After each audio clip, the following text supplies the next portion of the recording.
Once you feel comfortable shading light to dark or dark to light, the pressure sensitive shade and fade, or maybe you've shaded a few spheres, it's time to stretch your skill a little bit and try a subject that will challenge your abilities to transition the lights and darks.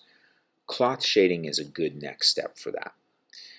I will have people wrap an object and bind it with a string or rubber band or something to accentuate its form. Maybe let a little bit of that subject out so that you can see parts of it or hints of what that object is, like the vice grips today.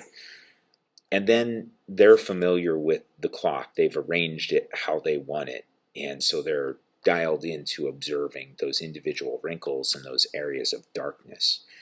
And then as they apply, the dark and light shading, they're more apt to get in the right spot.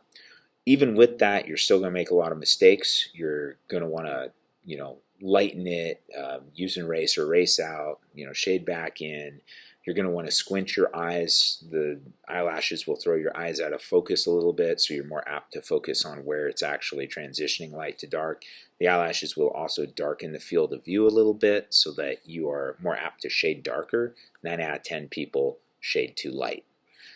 There's also a lot of skill in that revision, because what you're doing is creating an illusionary form, a three-dimensional object on a 2D sheet of paper. That's a magic trick, right? You have to actually get those shades in the right spot. So you have to continually reference, check back, adjust, and then maybe use a blender stub. Be careful not to overblend it.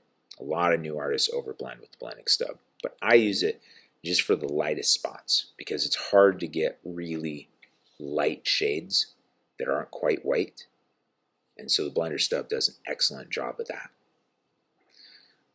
All right, there's no time like the present to go and choose an object, wrap it up, and try it.